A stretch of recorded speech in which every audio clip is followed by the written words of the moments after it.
விருச்சிக ராசிக்காரர்கள் இவங்க வாழ்க்கையில ஒரு நச்சு உறவுல எப்படி சிக்கிறாங்க? விருச்சகத்தை பொறுத்தவரையும் வாழ்க்கையில நச்சு உறவுல சிக்கிறதுன்னு இல்லைங்க, நச்சு உறவு இவங்கள்ட்ட வந்து சிக்கிக்குது அப்படின்னு கூட சொல்லலாம். நிறைய பேர் சொல்வது உண்டு, விருச்சிக ராசிக்காரர்கள் தான் எங்களை போட்டு ரொம்ப டார்ச்சர் பண்ணுறாங்க அப்படின்னு சொல்லுவாங்க. அது தவறான கணக்கு. எப்படி சொல்கிறோம் அப்படின்னா, சந்திரன் தான் இங்கே நீச்சமாகி கிடக்கே, காலச்சக்கரத்திற்கு 8ஆம் இடத்துல இருக்கே. விருச்சகம் என்பது ஒரு ஆழம், விருச்சகம் என்பது ஒரு உணர்ச்சிகள் நிறைந்த இடம்.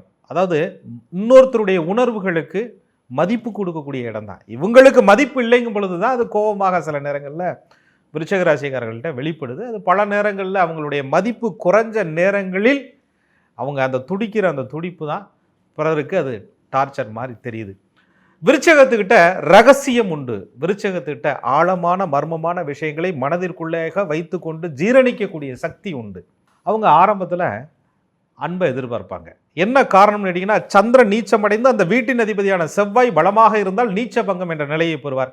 அவங்க எது வந்தாலும் டேக் இட் ஈஸின்ட்டு போயிட்டே இருப்பாங்க. சந்திரன் பாதிக்கப்பட்டு மேற்கொண்டும் சனி பகவானுடைய பார்வையில் ராகு கேதுனுடைய தொடர்புகளில் விருச்சிக ராசிக்காரர்கள் சிக்கி தவிக்கும் பொழுது, ஏற்கனவே பலவீனப்பட்ட மனதில் சர்ப்ப கிரகங்களுடைய ஆளுமை செலுத்தும் பொழுது, பாவ கிரகத்தினுடைய சனி பகவானுடைய இருள் படும் பொழுது அந்த மனசு அன்புக்காக தேடும்.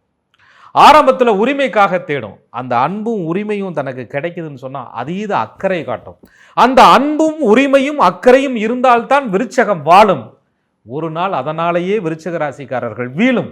ஆக விருச்சிகத்தை பொறுத்தவரை அன்புக்காக இயங்கி, உரிமை எடுத்து பழகி, அக்கறையோடு அவர்களை கொண்டாடி, அந்த அக்கறையிலேயே ஒரு நாள் வீழக்கூடிய ஒரு தன்மை இருக்குன்னு சொன்னால் அது விருச்சிகத்துக்கு தான் உண்டு.